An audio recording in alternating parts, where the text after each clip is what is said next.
there. Welcome again to Tiny Desk Sermon. And as they say on YouTube, don't forget to hit the subscribe button and click on the little like button and the little notification bell if you want, so you always know when First English is going live. Thanks for joining me again. We are looking at the text for this coming Sunday, which is the Transfiguration of our Lord Sunday. It is in our lectionary always the last Sunday before the beginning of Lent. Curiously enough, in the Roman Catholic tradition, the Transfiguration is actually the second Sunday in Lent, if I'm not mistaken. So it's an interesting difference on where we hear this text in the church calendar. Okay, so don't tell anyone I said this, but Transfiguration Sunday is one of the Holy Trinity of church feasts that I really don't get excited about preaching on. And what are the others, you ask? Well, there's Ascension and there's Christ the King. And it's always interesting for me to try to figure out, is there some different angle I can take on this from before? Because I feel like I've preached on all these so many times. There's some good stuff in here, but I'm not preaching this Sunday. Vicar Wes is preaching this Sunday, so let's have some fun with the text. So the gospel reading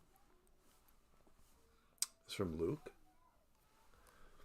Now about 8 days after these things, Jesus took with him Peter and John and James and went up on the mountain to pray.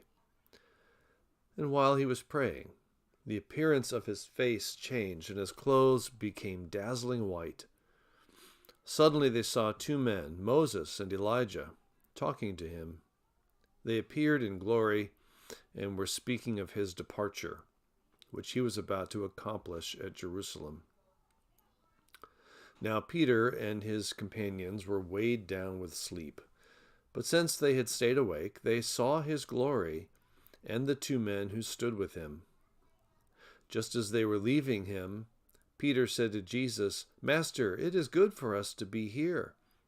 Let us make 3 dwellings, one for you, one for Moses, and one for Elijah," not knowing what he said. While he was saying this, a cloud came and overshadowed them, and they were terrified as they entered the cloud. Then from the cloud came a voice that said, "This is my Son, my chosen. Listen to him." When the voice had spoken, Jesus was found alone. And they kept silent, and in those days told no one any of the things they had seen. All right, so I'd love to know if you're out there, by the way, if you're engaging while I'm live. So send me a chat on YouTube if you can. Oh, we're getting there we go. Some display issues here. Yeah, something's not quite right about this. There we go. So that's the Transfiguration story. Now, I think it's to really hear some of the things Luke is doing with this story, it's worth comparing it to Mark's gospel, which was the original account of the Transfiguration. So I have created a comparison table that you can see here. Yeah. Of where the two stories are similar and where they're different. So you can see here, very curious difference. Mark starts out 6 days later, and Luke says, now about 8 days after these things. So they're just seeing different time frames in their story.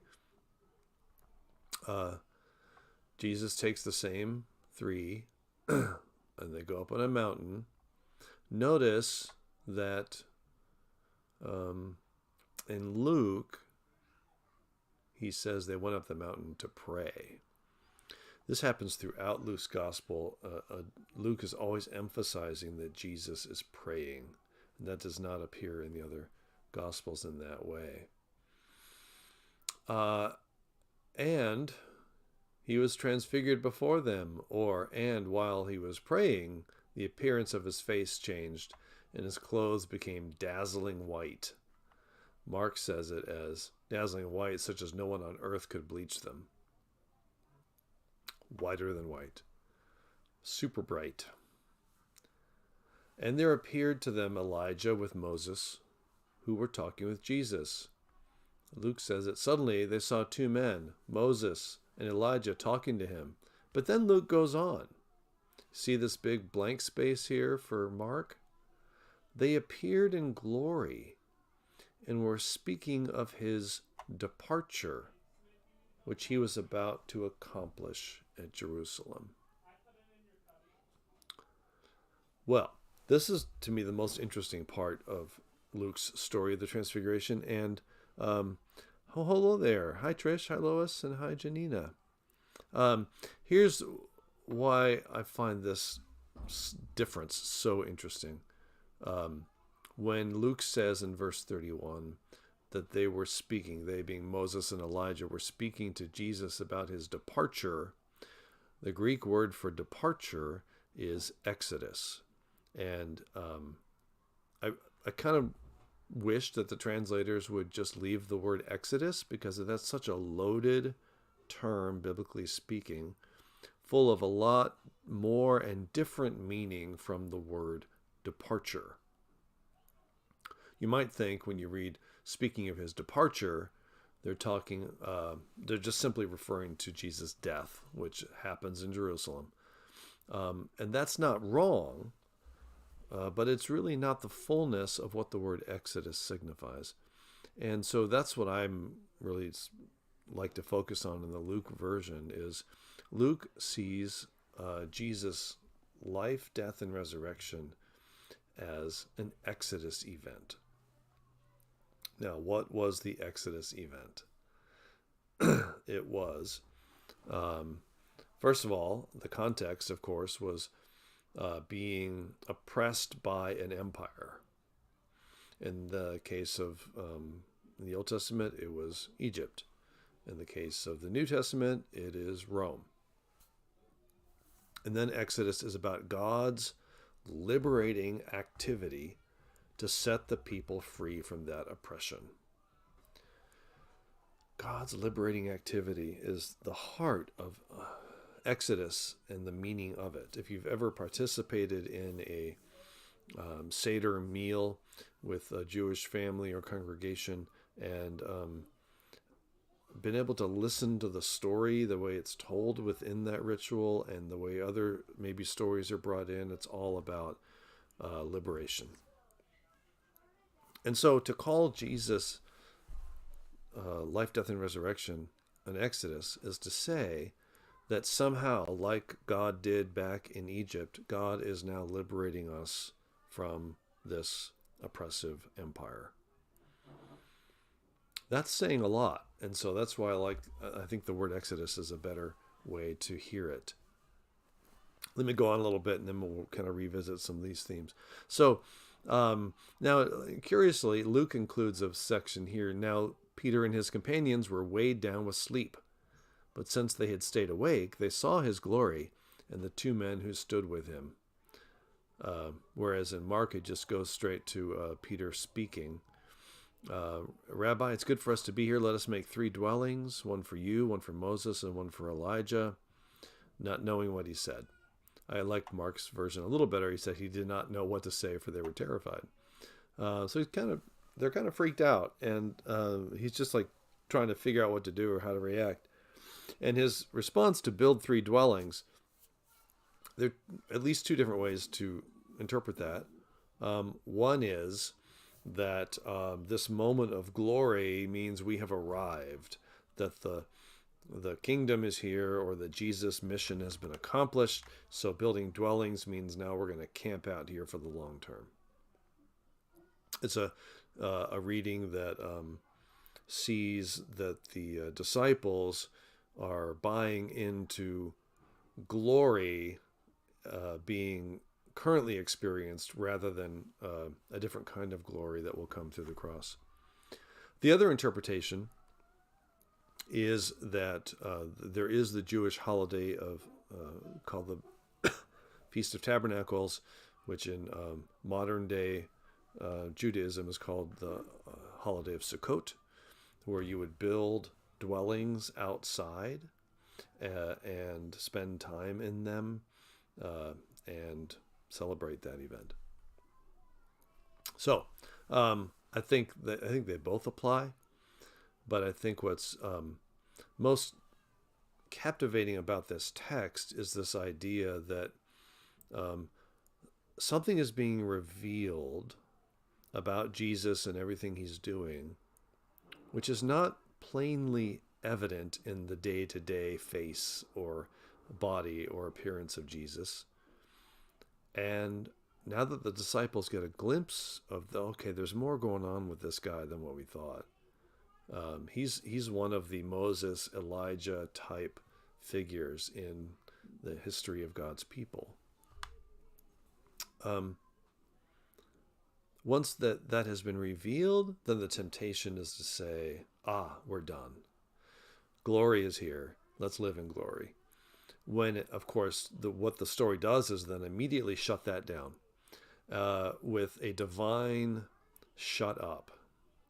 So I say that because the text says a cloud overshadowed them, or as Luke says, while he was saying this, so while Peter is spouting off this nonsense about building dwellings, not knowing what he's saying, while he's saying that, a cloud came and overshadowed them, and they were terrified as they entered the cloud. And then a voice says, "This is my son, my chosen, listen to him," or "This is my son, the beloved," in Mark's version, listen to him. So it's sort of an interruption, a sort of shut up and listen response to how they're responding to this extraordinary experience. And also, it harkens back to Jesus' baptism. This divine voice declaring him to be son and beloved.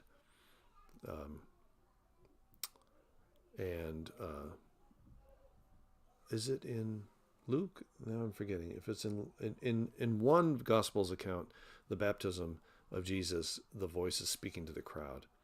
Now, in Mark, the voice is speaking to Jesus. Now I'm forgetting if it's Matthew or Luke. Oh well, I'll look it up later.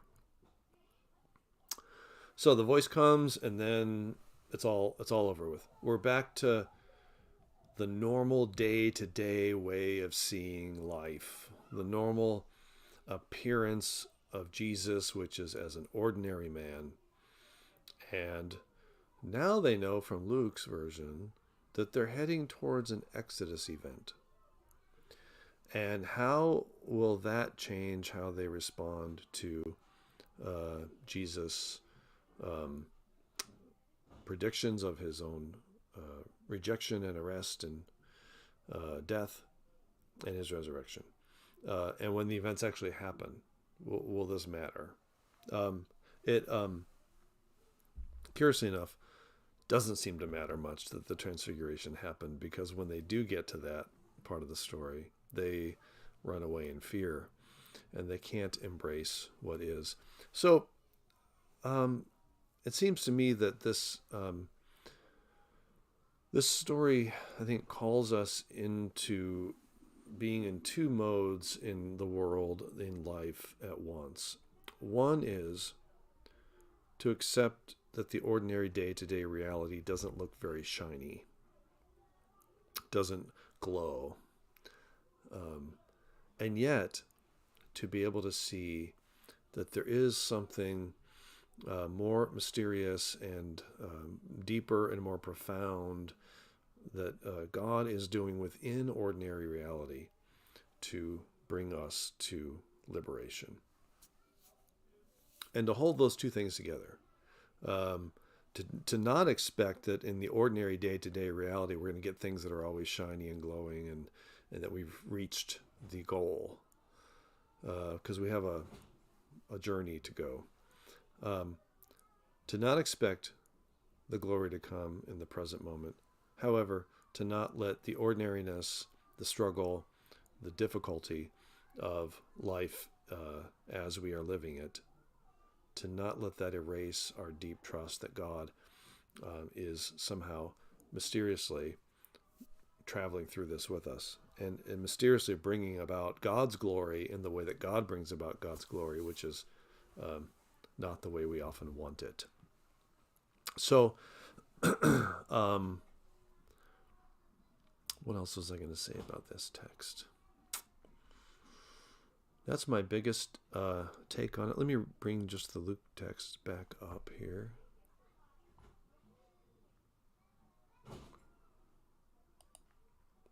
Sorry, I'm losing track of which screen I'm on. And let's just see if there's anything else in here. Oh, I know what I was going to say. The figures of Moses and Elijah are very symbolic, meaningful, and what they represent could be a couple different things. One is that Moses was the bringer of the law, and Elijah was the kind of great early prophet in Israel's history. So they represent kind of the whole story of the Old Testament and the Jewish experience. In fact, the first reading, if you look at it here, is about Moses, who, when he comes down from Mount Sinai, where he has encountered God, he is glowing. He is transfigured, and he, to the point that he had to put a veil on his face to protect people from the glow, from the kind of radiance of God coming through him. It's almost like there's something almost like radioactive about being in God's presence in this story. And then now Moses is radioactive in the same way, and the veil protects people from that radioactivity. It's a very interesting thing going on in this text. So that you can see why Moses is there at the Transfiguration. It's a similar experience as Jesus is having. So